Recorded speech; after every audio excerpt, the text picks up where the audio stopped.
नमस्कार छात्रों, आज की इस वीडियो में हम चैप्टर 11 के अंतर्गत ज्यामितीय रचनाओं के संबंध में हम बात करेंगे। पिछली कक्षाओं में आपने कुछ ज्यामितीय रचनाओं के अध्ययन किया था, जैसे त्रिभुज बनाना, रेखाखंड का लंबसम द्विभाजक खींचा, ये आपने सीखा था। इस पाठ में हम 3 प्रकार की रचनाओं से परिचित होंगे। पहला है रेखाखंड का विभाजन, दूसरा है समरूप त्रिभुज की रचना, तीसरा है बाह्य बिंदु से वृत्त पर स्पर्श रेखा की रचना।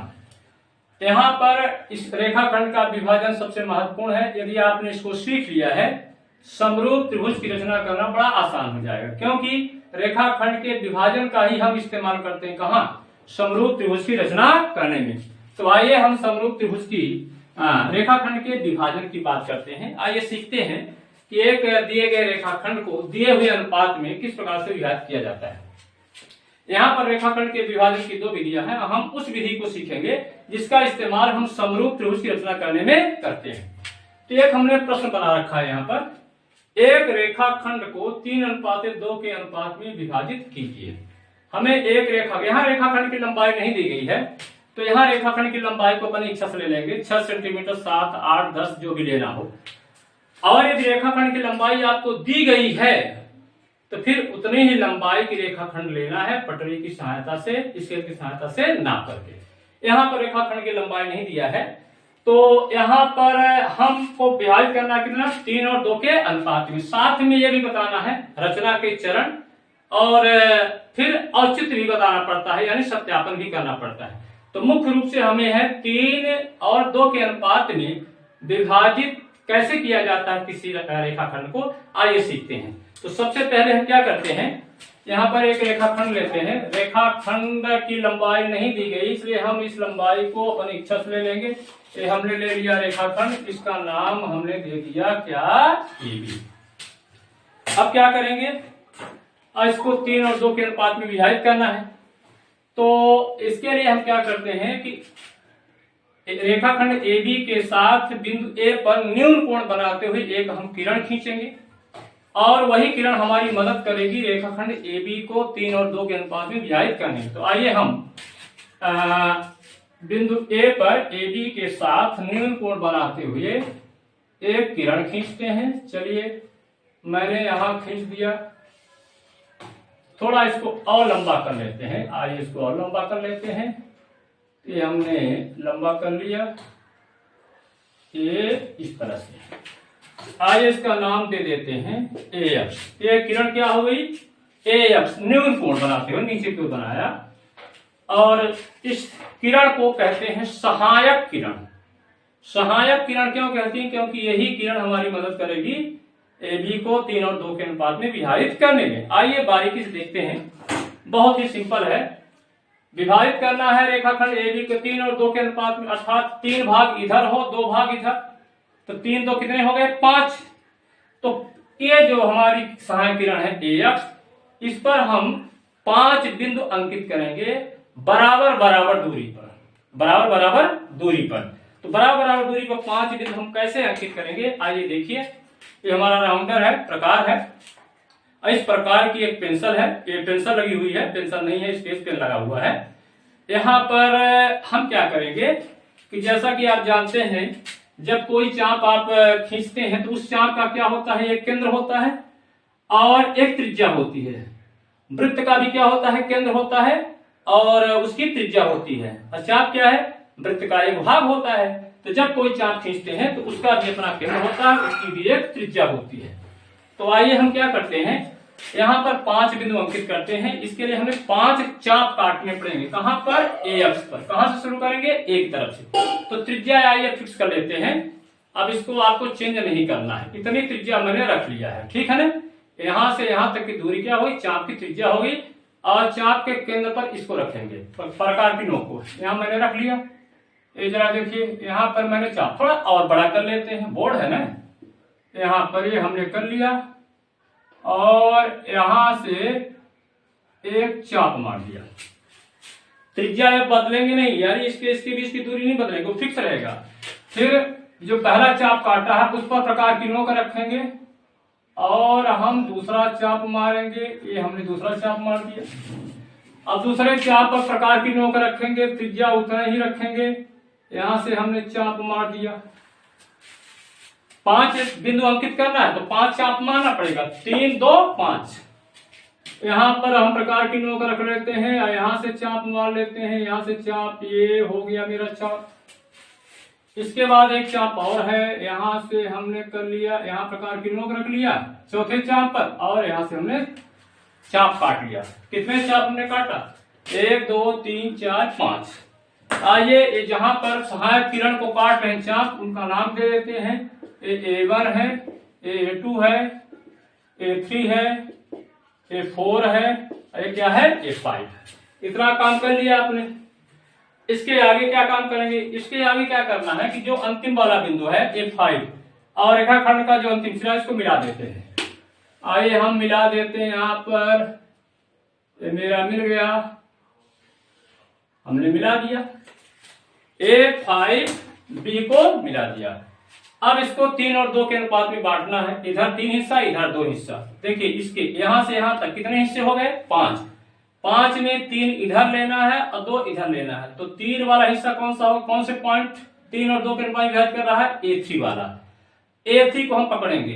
किससे पकड़ रहे हैं? अब हमें A3 बिंदु से होकर एक इस रेखा के समांतर रेखा खींचना है। इस रेखा के समांतर एक रेखा खींचना है। कहां से गुजरे वो? बिंदु A3 से। तो बिंदु A3 से गुजरने वाली इसके समांतर रेखा कैसे खींचेंगे? सावधानी से देखिए। यहां पर हम क्या करेंगे जरा देखिए आप। यहां से हम देखिए, यहां A5 है, इसके समानांतर खींचना है। कहां से खींचना है? A3 से होकर के। तो यहां A3 और A5 का ध्यान रखना है। यहां से हम चाप मारेंगे। पहले त्रिज्या निश्चित कर लिया है, ध्यान रखिएगा। यहां से हमने ये चाप मारा, ये चाप मार दिया। इतनी ही त्रिज्या का चाप कहां से मारेंगे? A3 से। तो यहां से हमने मार दिया चाप A3।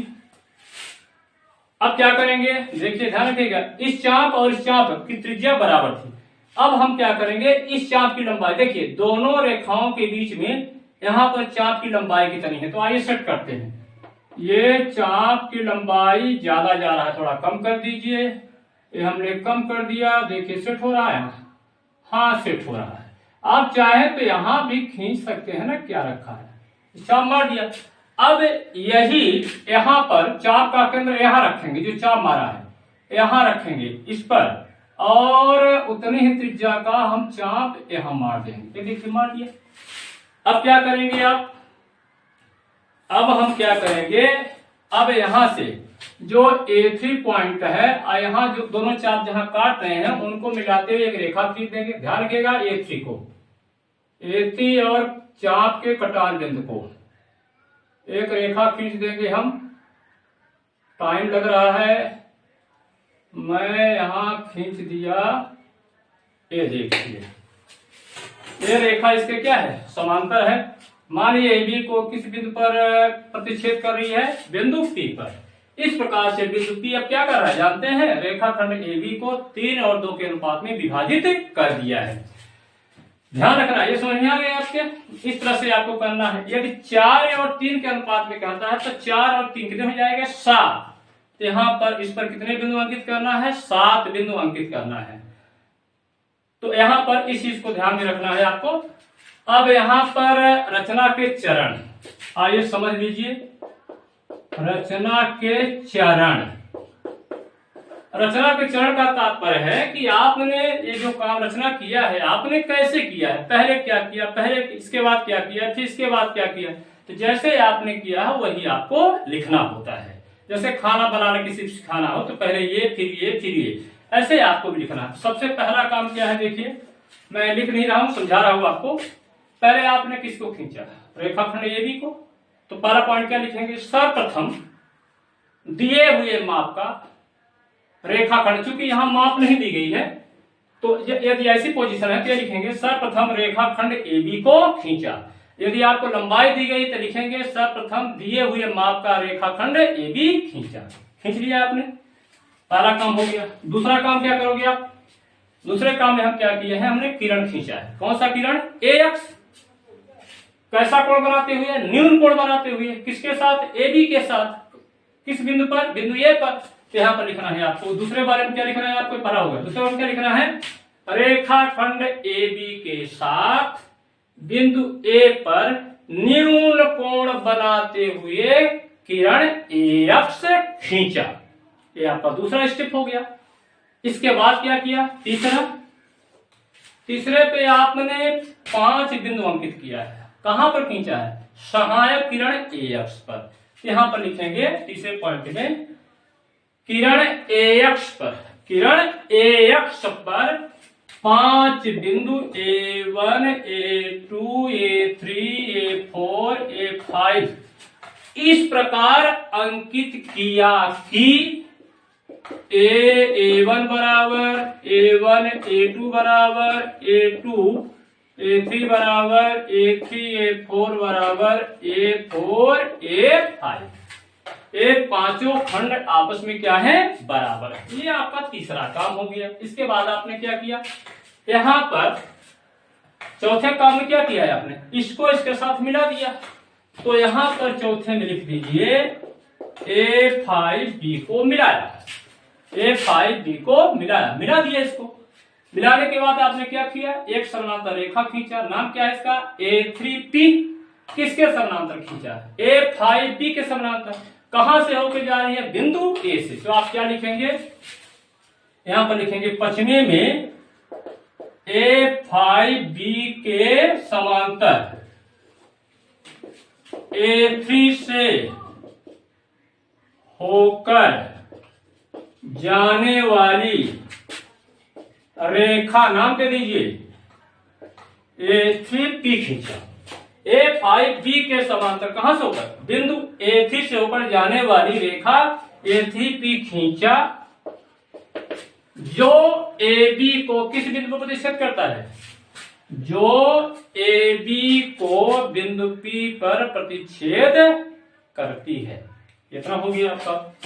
छठवां पॉइंट क्या करेंगे आप, छठवें पॉइंट में आपको कुछ नहीं करना है, यहां लिखना चाहे लिख सकते हैं। इस प्रकार रेखाखंड AB, इस प्रकार रेखाखंड AB 3:2 के अनुपात में विभाजित होता है या विभाजित हुआ। इस तरह से आपको रचना करनी है। कभी कभी यह होता है कि आप चेक कीजिए, सत्यापित कीजिए, औचित्य बताइए कि वास्तव में क्या ये 3 और 2 के अनुपात में है। तो इसके लिए हम क्या करते हैं, औचित्य या इसको बोलते हैं क्या, सत्यापन। यदि आप चाहें तो चेक कर सकते हैं कि ये और 1 और A 3 और 2 के अनुपात में है कि नहीं है। यहाँ पर एक थ्योरम है, आधारभूत अनुपातिकता प्रमेय का या समानुपातिकता प्रमेय का। वो प्रमेय कहती है, समरूप त्रिभुज में है कि यदि किसी त्रिभुज की एक भुजा के समानांतर कोई रेखा खींची जाए, एक त्रिभुज की किसी एक भुजा के समानांतर कोई रेखा खींची जाए तो यह रेखा अन्य दो भुजाओं को समान अनुपात में विभाजित करती है। यहाँ पर इसका मतलब है कि यदि ये इसके समानांतर है तो AD बटे DB बराबर होता है AE बटे EC। इसी तथ्य का प्रमेय का हम इस्तेमाल यहाँ करते हैं। तो औचित्य या सत्यापन करना है तो आप बता दीजिए। यहाँ पर चूंकि A3P किसके समानांतर है, A5B, अतः आधार भूत समानुपातिकता प्रमेय से क्या हो जाएगा, जरा देखिएगा, AP और PB का बटा, AP और PB का अनुपात किसके बराबर होगा, A3 बटे A3 A5 इधर का भाग बटे इतना। अब आपको जाहिर है A3 इधर कितने हिस्से हैं, जरा देखिए 3 भाग है, और इधर कितने हैं, यहाँ पर आपके 2 हो गया। तो यह लिख सकते हैं आप AP अनुपाते BP बराबर हो गया आपका 3:2। ये हो गया सत्यापन, अर्थात रेखाखंड AB हमारा 3 और 2 के अनुपात में विभाजित हुआ है। इस प्रकार से रेखाखंड का विभाजन इस प्रकार से इस तरीके से किया जाता है और उसकी जो रचना के चरण होते हैं स्टेप बाय स्टेप लिखे जाते हैं, जैसे आप बनाते हैं और औचित्य और सत्यापन आपको यदि आवश्यकता पड़ती है तो इस प्रकार से आप दे देंगे।